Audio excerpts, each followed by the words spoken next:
Okay, now that I've tested the vacuum pump, I know it's not the proper way to test the vacuum pump, but with it started, I don't get no suction at all. And they say that you're supposed to have at least 18 pounds of pressure or something like that. Anyway, I don't have any of that testing equipment to do it with, but I get no vacuum at all. So that's got to be bad. So I'm going to go ahead and take it off and replace it. First thing I'm going to do is remove this shield right here, and then serpentine belt, and I'll show you some more when I get that far. Okay, when you go to remove this shroud, there's 3 screws up here, or bolts. One here, and one here. And I'll take those out.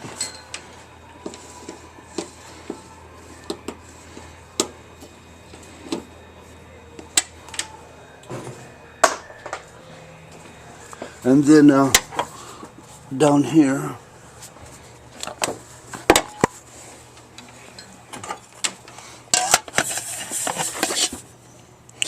looks like there's 2 on this side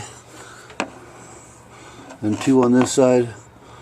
They're probably all 10 millimeter, like the ones on top were. I believe I can probably take them out with this T-handle. Yep, T-handle reaches.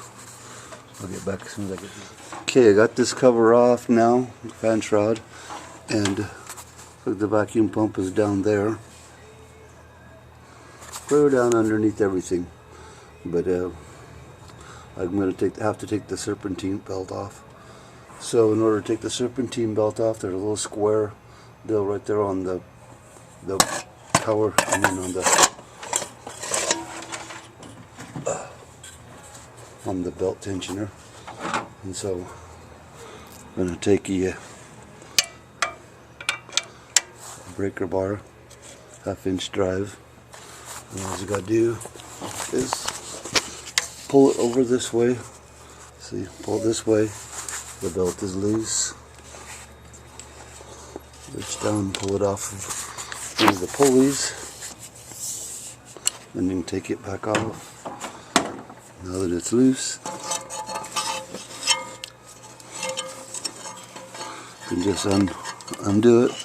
If you don't have a diagram showing you how this belt goes, you want to take a special note or make one yourself with some kind of diagram, because sometimes it's hard to figure out how these belts go back on. So it's got to be back the same way it was, or it's not going to work. Okay, to remove the fan, it took a 1/2-inch wrench and a screwdriver or pry bar like this. I had to take, if you can see it, put it down in between the bolts to hold it while I broke them all loose, and I just went around, broke all 4 of them loose with it, and then I was able to unscrew them with my fingers the rest of the way. And it's still kind of tight and it's not coming off, so I've got this pry bar and I'm going around like this, working it loose.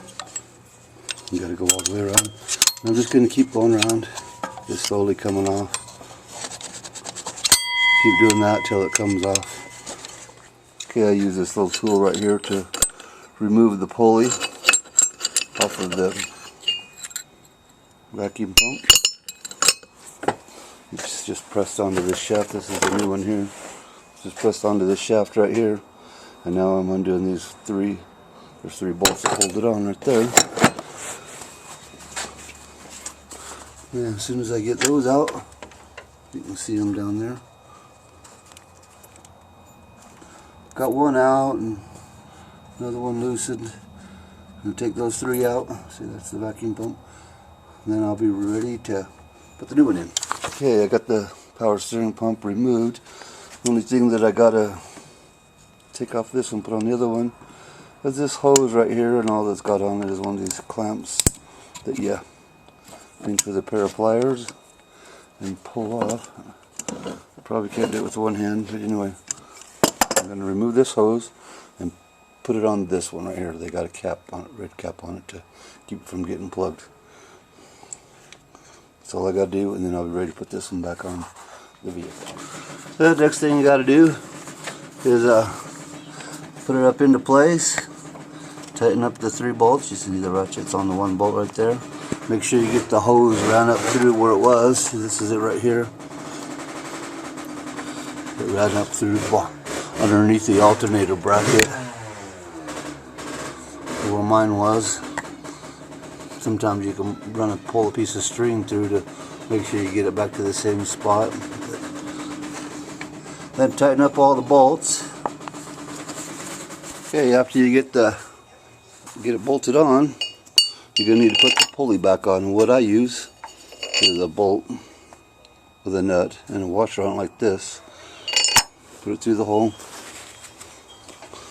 Some of the pulleys and stuff come with these, but this one didn't. Then you just thread it on the end of the bolt. Okay, you just thread that bolt back into the shaft. Make sure that the side of the pulley that you put the puller on to get it off is on the outside again. And you tighten that bolt in there kind of snug, and then all you got to do is hold it with the wrench and tighten that lock nut on there, and it'll press that pulley back on there. And if you got it all there on there nice and tight, you should be able to turn the nut right here with one hand and hold this pulley with the other hand, just with your hand. And if you can't, then you probably don't have the pulley on straight. But make sure by turning the pulley whether it's on straight or not, and then it'll just slide right on. But all you have to do once you get this bolt threaded in quite a ways is just turn this square nut and hold the pulley with one hand and turn this with the other hand, and it'll just slide the pulley right on. And then once you get the bolt tightened up quite a ways, it won't be able to hold it by hand anymore. And there's 3 holes in the pulley. I just took a wrench, stuck it in one of the holes like that, and held it with one hand. And then you turn the square nut with the other one until it slides all the way on. And when it slides on, it should tighten all the way up. And just check the end of it right here, and make sure that the end of the shaft is flush with the pulley right there. And if not, put it back on and tighten it some more. I had to get some new vacuum line. They didn't have any of this orange stuff. All they had was this black. But what I'm going to do, so I don't have to mess around, hopefully it'll make it easier. I took some regular electrician's tape and I put the 2 ends together and I taped it. And now, cut the tape off. But now I'm just going to try to pull it through from one end and push through with the other end. It's going to take both hands to do it, but I think I got the other end over here because there's a wire loom on it most of the way. I slid part of it off, but it's gonna pull it there pretty good, feels like. Anyway, I'm gonna do that and vacuum line it through with no problem. I was able to get it through the wire loom, if you can see that. I call it wire loom. It's probably heat protection. This end will hook up to the EGR control. This right here plugs into a rubber manifold. The rubber manifold plugs on the EGR. I'll show you that when I bought a new one. So I just wanted to make sure that worked. It cost me $29 at the local auto parts store. This end, I got a piece of rubber vacuum hose that just barely fits onto this orange tubing. It's still in pretty good shape right here. That's where it's coming off the vacuum pump.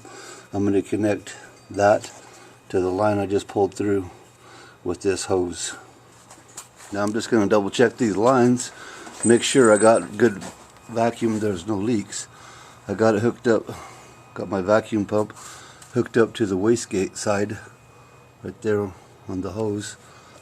The vacuum hose comes from the wastegate, and I got it long enough, made the hose long enough so I could come over here and watch to see if the wastegate opens.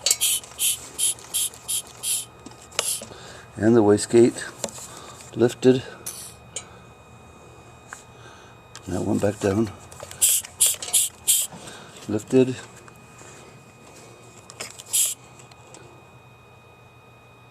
pressure's staying, pressure's holding, and the wastegate's staying open, so I got good vacuum there.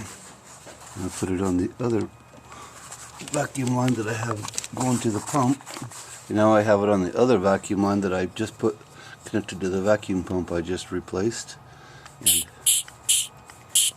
gauge pumped up, and it's holding pressure, so I got a good seal there. Now all I gotta do is put the EGR valve back on and start it up and test it after I put the serpentine belt on it. This is the EGR control right here. Mine was the one with the white dot. Some have a red dot. Mine has a white dot. It goes right back here. There's one bolt that holds it in place, and the two vacuum lines, they hook on right there, and then you plug this into the EGR control, and the other end of the EGR control plugs into a power copper wire. Okay, I got the manifold plugged into the back of the controller.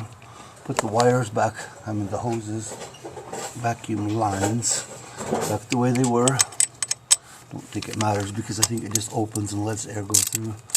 And now the 10mm bolt that holds that control on.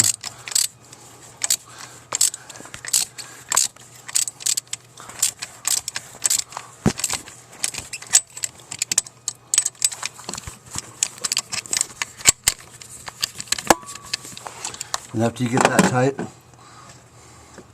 I plug this back in, and I always take this stuff right here. It's spark plug, boot, bulb, electrical connector, dielectric grease. I always put that on all the electrical connections so that it doesn't get water and doesn't get corroded as bad. Always makes a better connection. Okay, it doesn't take much at all. I just put a little bit on my finger like that. And I'm going to put some right on the end of the plug, right there. A lot of the tail lights and signal lights have the little socket where the light bulb goes in is filled with this stuff. And I'm going to put a little bit more inside there and just push the plug in. It also helps it plug in better. I'll get that plugged in, and then I'll be able to put serpentine. Okay, serpentine belts back on, fans back on. I put a brand new one on because my other one was cracked underneath here where the little ribs are. I could see little cracks in it when I bend it backwards. So I put a brand new one on it. It was kind of tight too, getting it back on there, but now I'm going to put this shroud on there. And then we're ready to test. Okay, when you put the fan shroud on, it might help if you do it this way. It makes it easier for me anyway. I take and I start the bolts down there. See, the one goes right here where the battery cable is, and then one goes right here, and I got a big old long extension that I got running down to it like this so that I can tighten them up. Anyway, I did the ones on the bottom first, on both sides. Made sure I got the deal that holds the battery cable on both sides. See right there, holds the battery cable through the bolts so that it holds it in place. Got both of those, all four of the bottom ones, and then I did the three top ones right here. Now I'm just going to go around and tighten them all up.